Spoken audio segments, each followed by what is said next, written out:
Fans of the Hamilton, Ontario rock band Arkells might be wondering how this one-time group of McMaster University students transformed themselves into one of the country's top bands. Well, wonder no more. Frontman Max Kerman has written a book all about his band's journey. It's called Try Hard, Creative Work in Progress. And we're delighted to welcome the guy in the leather jacket who calls people up on a payphone. There's Max Kerman right there. And I stole a few lyrics just to make you feel more welcome. Thank you. I feel very welcome. Do you know what, though? I feel very overdressed for this. Uh-huh. I do. Like, the suit and tie just does not feel right for this. Well, do you mind? Can I just get a little more casual? Get a little more casual, please. Let me just. What do we have here? Well, let me just. Let me now just I take feel this more out. at home. Is this all right? A gracious host you are. Well, can I tell you something? Thank you. I just want everybody to know, you didn't give me this. I bought this at one of your concerts. I was going to say, was it a freebie? Okay. No, I bought this at one of your concerts at the Budweiser stage. Oh, thank you. Last summer, which was a fantastic show. So anyway, I feel much better now. This is good. This could be your new look for all the guests. Probably. That's what I would suggest. Probably not, but anyway. When people ask you what you do for a living, what do you tell them? So I get this question sometimes if you're on a plane and you're making conversation with the person next to you, and they'll ask, "Oh, what do you do?" And I still feel like stupid for saying, "Well, I'm a musician," because I'm like, "Well, am I really?" I have these just ideas and creative cravings all day long, and I try to figure out how to make sense of them. So I suppose I'm a musician, but I feel like I'm a person who's part of a community, and part of my job is to generate ideas and then pick up the phone and call people and say, how do we figure this out? And so a lot of the time, it's calling the guys in the band and saying, I have an idea for a new piece of choreography in the show. Or, hey, or Tony, our keyboard player, is like, I have a new song. Can I come over and we can like record something together? Or we called Mike, our guitarist, like, Mike, we got to think of some new merch for the Rally, our big festival in Hamilton. And sometimes it's about nothing musical at all. Or sometimes I'm making a TikTok. So it's a long answer. Yeah, so I don't know. I don't have a good answer, but I do feel a little foolish calling myself a musician because I feel like you shouldn't. You are. Well, yeah, but I feel limited in a lot of ways. I see real musicians doing things. I'm like, oh, that person really knows what they're doing, but I don't know. Tell me this. And this is probably a question that Don Henley or Glenn Fryer got over the years, which is their group is not called the Eagles. It's just called Eagles, and your group is not called the Arkells. It's just Arkells. Just Arkells. Why is that? You know, I don't know if there's a good answer for that, but I will say it drives our manager, Ashley, insane. If we are listed as the Arkells on an ad mat, that means the promoter wasn't doing their job looking at the finer details. It's just Arkells. But if we're having a conversation, you say, oh, I was talking to the guy from the Arkells, that's fine. Because they don't mind that. Grammatically speaking, that's okay. You want to remind everybody why your group is called that? Well, we used to be called Charlemagne. That was what we started out as at McMaster University. And then we got a direct message on MySpace from another Charlemagne, an indie rock artist from Wisconsin. And he said, if you don't change your name, I'm going to sue you for everything you're worth. and you were worth nothing at the time anyway. We had $400. So we're like, we can't lose this $400. So we thought we'd better change our name. And when we got signed to our first label, we let them know that we have to change our name. And we went with Arkells because we lived on Arkell Street, Mike D and I, which is in Westdale, not far from where you grew up. And yeah, and now that street sign is stolen regularly because it's a bit of a keepsake for fans. No kidding. Yeah. You tell us in the book that your faves growing up were the Beatles and the Temptations, Smokey Robinson. Ever meet any of them? Oh, no, I haven't. I feel like that'd be a dream, though. Yeah, my dad, he went to university in Detroit at Wayne State University. It was the only place that let him in. But he was a DJ at the local college radio station. And my dad's an old guy, so this was like the 60s. And he carted around those vinyl records for like the next 20 years of his life.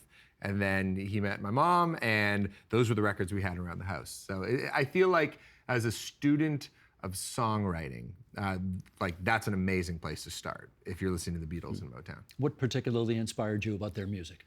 Oh, I mean, the melodies, you know, and you know, the first movie I ever saw, the first movie I ever remember watching was Help. My dad showed me Help, and it's and the Beatles rockumentary, right? And they look so cool, and their chemistry with each other was like so fun, and the performances in that movie of the songs, I can see each one in my mind, and I don't know. The Beatles are one of those groups. Like I'm a part of a Beatles group chat with my friends where every day we're updating each other with new Beatles news, and they haven't been a group since 1969. And we're like, oh, did you hear about this? And so it's, you know, I think those kinds of artists can supply like a lifetime of entertainment and, you know, curiosity. Right on. One of the things I got to hand it to you for is that you really don't spare yourself in the book. You are very self-critical and in fact go through chapter and verse about how you went through 3 managers in the first 3 years that the group was together. And you kind of take the blame for the fact that you guys were kind of dickheads for doing that. Do you want to just sort of explain why that happened? You know, it's so much easier, I think, in life to just blame whoever it is that did you wrong, or, you know, but I find it way more interesting to look inward and go, oh, what would have I done differently? You know, what can I learn? And I think every chapter is sort of like, okay, we did something, what did I learn from it? You know, what was a good thing that happened? What was a not so good thing that happened? And how can I move forward in a way that I feel a little bit more enlightened? And I feel like, with the managers that we worked with, each one taught us a lot about different things, but each one wasn't quite the fit. It's sort of like dating, where you're like, you know, it's like you could date a number of partners over the years, and each one can, you know, offer something different. You can learn something different, but you're still always sort of looking for the one that fits the best. And then we met our managers, Ashley and Chris, and we've been with them ever since. You love them. Holy smokes. I mean, you go on and on and Do on. I? Yeah. Oh, Ashley's so wonderful this, and Ash is so wonderful that. She's on the other side of the camera. I know she is. That's why I'm saying all this. You've had a hell of a good run, Max. Good for you guys. Very lucky. Well, that's my question. How much of it was due to the fact that you guys worked your butts off to get to where you are versus just, you know, right place, right time, good luck? I think it's got to be a bit of both. I think about my good fortune, and it starts in high school. So I went to high school in downtown Toronto. You're from Toronto originally? And I went to Harvard Collegiate, and 2 of my teachers happened to be married to gentlemen in the music industry. And when I was, and because I'm a person who, when I have an idea, I just kind of talk about it loudly, hoping somebody will hear it and maybe offer a hand. I must have been talking about my desire to be in the music business, and one of them said, "Oh, you know, let me see if I can put you in touch with my husband's work." And then from there, I got introduced to Jack Ross, who was the president of the agency group at the time, which was Canada's biggest booking agency.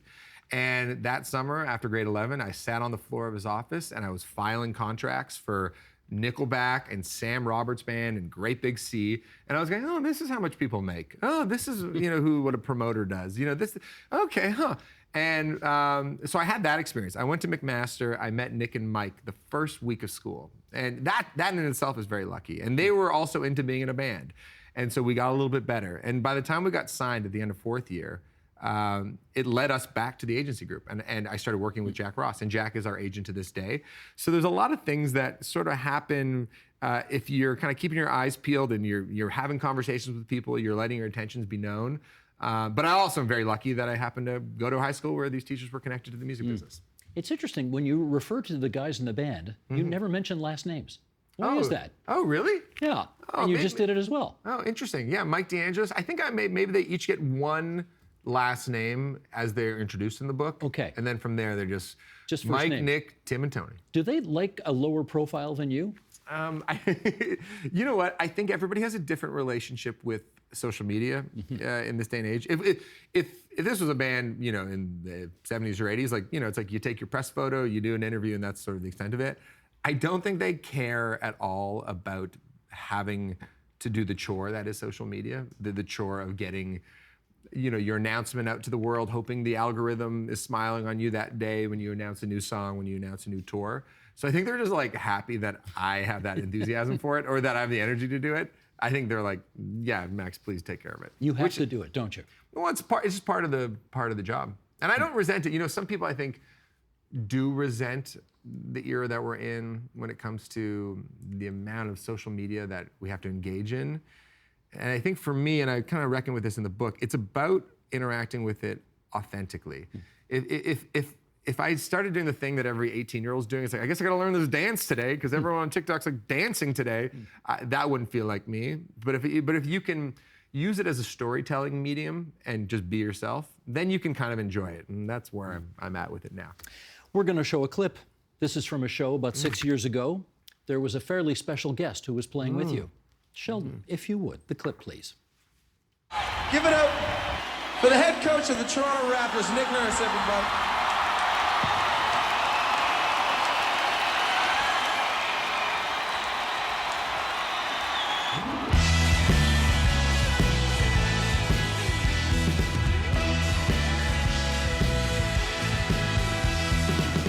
Like a fool, I went and stayed too long. And now I'm wondering if your love's still strong. Ooh, baby, here I am inside, still living, I'm yours. How cool was that? It was so cool. Okay, question one. Can the guy actually play? Oh yeah, he can play. He can play. He can play. How did that come together? You got the coach of the Raptors out there with you on stage. Okay, where do I begin? The story actually begins in 1999. 20 years. That's a while ago. 20 years before that happened. So, do we have a minute for the story? Fire away. Okay. So my grade 7 teacher, Miss Jane, she said, interview somebody in the community that has a job you like, that you might want one day. So most of the kids interviewed like the fireman or the dentist or whatever. I picked up the phone book, I went to the back, and I called the front office of the Toronto Raptors because I wanted to meet the general manager of the team because I thought that's a job I could like. I love Vince Carter. It's like, who's the guy who drafted Vince Carter? So I get put through to a secretary, and I said, hello, is Mr. Glenn Grunwald there? She arranged an interview with Glenn. And then I got to meet Glenn, and I got to go down to the Air Canada Center that just opened, and it was this amazing experience. And I was like, oh, this is so interesting. I just, on a lark, tried it, and it worked. So, and I've loved basketball. Basketball is a great reprieve for me in my life from being on stage. Anyway, the Raptors won the championship. It was one of the greatest 3 months of my life. I went to some of the games. The euphoria was like nothing else. We had a show booked at Bud Stage the week after the Raptors won the championship. And I noticed that the coach of the team was always carrying around a guitar with him at every game. And this is unusual. Like, there's no precedent for a head coach of a professional sports team to be like looking like he was going to an open mic event, right? Yes. So I just did the same thing that I did 20 years before. I just kind of called the Raptors and I said, can I speak to Mr. Nick Nurse? And one thing led to another, and he said, okay, I'll come to the gig. And he had never played on stage before. And when we were doing sound check, he was like, this is more nerve-wracking than Game 6 of the finals in Golden State. You say that in the book. Yeah. How can that be? Well, it was out of his comfort zone. But what I love about Nick, and we've become great, great friends ever since, we saw him a couple weeks ago when he was in town, is he is a tryhard. That guy is not afraid to put himself out there, to meet new people, to experience new things, to try new things. You know, like he started to learn how to play guitar at the age of 49. And now he plays every day. He brings a keyboard with him on the road and it's set up in his hotel room and he practices every day. Well, he's now the head coach of the Philadelphia 76ers, which means he's having no fun at all at basketball. So I hope he's having a good time on the guitar. He is. It's been a trying season, but he is playing every day. Okay, here we go here. Should we do a quote from the book? Sure. Sheldon, bring this up. I'll read this out loud for those listening on podcast. You write, I bet if you were to ask people all the things they liked about a show a few weeks after it, most would be hard-pressed to identify the specific details that stood out. They would, however, remember the feeling it left with them. The feeling is the thing that lasts. Okay, so you're going for the feeling that lasts. But you're doing a show that you've pretty much orchestrated almost everything that's going to happen. Yeah. How do those two things come together? Well, I think I can speak to how we feel about our band and the way we put on shows, is that we want it to be very prepared. And the more prepared we are, the better time we have on stage. So if we know exactly what we're doing the first step on the stage, great. If we know exactly how we're transitioning from one song to the next, great. If we know what perfect cover to play, great. If we know what guest appearance should happen 3/4 of the way through, great. The more we are prepared, the more fun we're having, and the more smiles there are, the more loose we feel on stage, and all of that permeates the crowd. Because the crowd can tell when a band feels prepared. A crowd can tell when a band feels very in control, and then that allows the band to have a great time, and that allows the crowd to have a great time. So I feel like when you, and I talk a lot about Bruce Springsteen in the book, because Springsteen is the expert at that. It's like, the reason why he can, like, you know, smile as big as he does and be silly in the way that he does is he is prepared. The E Street Band is more prepared than any rock band in the history of bands. And I think that amount of preparation comes through, and that's what leaves the crowd feeling so good. So, okay, let me ask you about the concert I went to last summer at the Bud Stage in Toronto. There are moments in that show where I'm thinking to myself, oh my goodness, this is absolutely authentically original. It's happening for the first time. They're clearly ad-libbing this. But probably you guys have been workshopping all of those things to make it look that way, but it didn't. But it's not really that. Is that right? I'd say for the most part, we have a pretty good feel for like how things ought to go throughout the night. There is what night were you there? Friday or Saturday? Do you remember? Okay, the Friday night show though, and I talk about this in the book. Tony, our keyboard player, while he was about to take a big keyboard solo, his keyboard stopped working.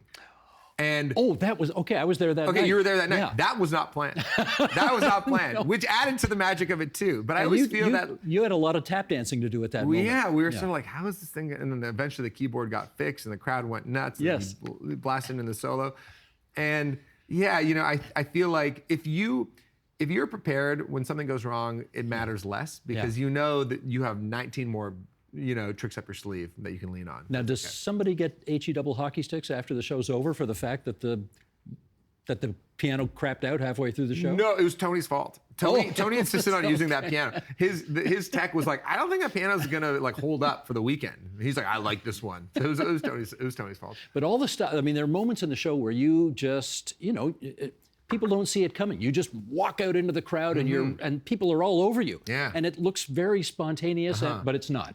No, well, I have a sense of the beats I want to hit in the show, and we work hard on it. And it's like it doesn't happen overnight. It's like you're building upon it, with every show, and you learn something new every show too. That's another thing. I think another part of my job is just keep my eyes peeled out to something's happening in the crowd. I'll say this about. In 2015, I looked out on the crowd in Edmonton, and it was this song, My Heart's Always Yours, this emotional love song. And I saw like a group of eight guys, arm in arm, swaying side to side during the song. I was like, oh, there's something so interesting. It's like this love song, but it's 8 friends, 8 buddies that are having this moment together. So I said, all right, everybody in the crowd, do what they're doing. And then and eventually the entire crowd started doing it. And that has become a bit of the show ever since. Every time we play that song, we ask the crowd to do that. And that is only happening because I happened to see that in the crowd in Edmonton 10 years ago. Very cool. Okay, ready for a high, tight fastball? Please. Because I know you say in the book that you guys are an equal partnership and that you all make decisions very democratically, et cetera, et cetera. But Max, this just in, you're the front man. You're the lead singer. You're the guy who's doing all the talking to the crowd. So are you like the prime minister of this cabinet? I mean, you're the first among equals? Yeah, no, I mean, there's obviously a lot of sort of like give and take, and I try to be a good listener and try to get a feel for what everybody wants to do in the band. That's sort of my job. But I do think I hope at least that like each member of the band feels some agency over the thing they're really passionate about. So like Mike is an amazing, brilliant designer. Like he makes all of our merch, he makes all of our album designs, and it's not, I'm not gonna go, hey Mike, what if we change the green to a blue? I'm not gonna do that because that's Mike's domain. Mike knows way more about that. Same thing with like our live show. Anthony is our musical director. Like he really is in control of a lot of the programming that happens on stage with us. And I'm not gonna go like, hey Anthony, like open up your Pro Tool session and show me what you're doing. I'm not gonna do that. So, and this is sort of like, I'd say no different than like any work environment. It's just like, you kind of hope that the person like feels in control of their duty. And I feel like as a band, it's not perfect, but that's what I strive to do. But you must have artistic differences somewhere along the way, and how do you resolve those without pulling rank? No, it's a good question. I think we all have a pretty good measured perspective because there's so many decisions that have to be made. It's like we're in the middle of like listening to mixes right now of like new material. And it's like, oh, could the drums be a little louder? Yes or no? And you can work yourself up about, this part's bothering me. But I feel like because we've been doing it long enough, it's like there's very few hills that anybody wants to die on because a lot of the things you kind of forget within 2 days anyway. You're like, oh, that was the thing I was annoyed about. And we have enough experience to know that, So I feel like, and I feel like everybody's like pretty, I think, like trusting of each other's like intentions. Like everybody like, I think feels grateful for the job and wants to keep it feeling like healthy and good. And I think that allows for those sort of creative conversations to happen in a better way. Let me ask about songwriting, because I think once upon a time you guys were all very determined to write your own stuff, and you were very much opposed to writing with kind of industry producers. What's that other Max's name from Sweden? Max Martin. Max Martin, right? The guy who's written how many thousands of hits? Yeah. I mean, he's on everything. Have you kind of beveled your edges on that now? Yeah, you know, I think so much of any job is evolving, you know, and I think if you did the same thing every time and you're only kind of listening to your own instincts and you weren't taking in any new information, you wouldn't get better. And in songwriting, the first 3 records, it was just sort of like the band writing songs. But when we got to the 4th one, I'd been encouraged, like, oh, is there anybody else you want to work with? And I was like, oh, it feels like against the rules if you're in a rock band. Maybe that's for pop artists, maybe that's for artists that are not an indie rock band. But I ended up meeting some great songwriters in LA. And on the first day, I learned a bunch of things that I wouldn't have known otherwise that have stuck with me. So it's sort of like just professional development. I feel like we all need some kind of professional development. And I think bands become stale if they only are interacting with each other, like, you know, day in, day out. I think it's actually good to have some perspective by working with people outside of your core group. Where have you not played that you still want to play? Ooh, I'd love to play in Mexico, or yeah, so we haven't played like, or Brazil. Yeah, there's somewhere where we could do shows in the winter. You've played Korea. We have played Korea. Yeah. Olympics. Yeah, that was cool. It was very cool. It was they brought you over there. Spontaneous moment. The Team Canada was using our song "Knocking at the Door" as their like medal ceremony song, and we didn't know they were doing it. Someone just tweeted about it, and then I tweeted back, "Well, what if we just come over and play the song for real?" And then Team Canada said, "Are you serious?" And I said, "Are you serious?" And then Air Canada said, "Are you serious?" And then we were all serious. And then we headed over there like 5 days later. Cool. We've got a few minutes left here, and we have to talk about what's going on our continent right now, because it's okay. You've played shows in the United States, obviously. You are a Canadian band. How are you kind of coming to terms with the fact that our former best friends in this world can't stand us these days? It is an eerie time. It is a strange time, you know. Sometimes you think about, you know, saying something derogatory about Elon Musk or something, and then you wonder, it's like, if I go to the border, are they gonna like look at our Instagram and see that? And they might. You've been hearing these stories, so it's really unfortunate. I don't quite know what to make of it, but each day it gets a little darker. The public down there doesn't seem to dislike us. It's the president who seems to dislike us. Do you make the distinction? Yeah, I mean, so we signed up to record in LA in February, but we made the decision back in like October or something like that. And so, but by the time we got down there, like, the wildfires had happened, and then the tariff stuff started happening. But I can tell you that all the Americans that we knew down there were just very apologetic about the entire thing. And then it was very satisfying because I was down there when Canada played USA in the Four Nations Cup, and I was watching it at a sports bar, and we won, and that was great. Did you rub it in? No, we were. Trudeau rubbed it in. Yeah. Trudeau said, "Can't take our country, can't take our game." Yeah, that was all right. Okay, last question. You know, this is a sort of a moment that every group that gets successful has to think about. Do we stay here in Canada? Do we remain, you know, tragically hip style Canadian, or do we move to the States sometime and, you know, indulge in the reality of trying to get big down there? Oh, interesting. Yeah, I mean, I feel like I used to play that game where you sort of like compare yourself to other acts and where were they on their 3rd album, or what kind of venues were they playing when they were my age, or whatever that is. But then I've realized that everybody's career and business is its unique thing. Everything lives in its own context. You know, it's like, even like, you know, the hip came out at a certain time in the 1990s, and like when radio was king and rock music was still king, you know, and you know, if you're a rock band today, the landscape is much different. It's like the radio doesn't exist. It's like, you know, rock and roll music takes up a tiny share of the marketplace compared to what it used to. So knowing that, I think the only thing you can do, and this is sort of what I get to in the book, is you just have to kind of do what feels right on a daily basis, and you have to, And that's why, finishing a book, it's like, how do you finish a book? Like, what's the last sentence in a book? And I kind of realized at some point, I was like, the last word should be today. Because the only thing that matters is today and what you do today. Yeah, pull it up. Now I'm checking. Read the last line. Now, the last line of the book or the acknowledgments? Not the acknowledgments. Oh, no, okay. Today. What's the last line? They are only there to provide meaning and context for what you do today. So that's all you can do. You know what I'm looking for? I'm looking for the people's champ. I'm looking for the people's champ. We gotta get you on stage. That's you, man. You are the people's champ. come on. Max Kerman, the book is called Try Hard, Creative Work in Progress from the Frontman of Arkells. Not the Arkells, just Arkells.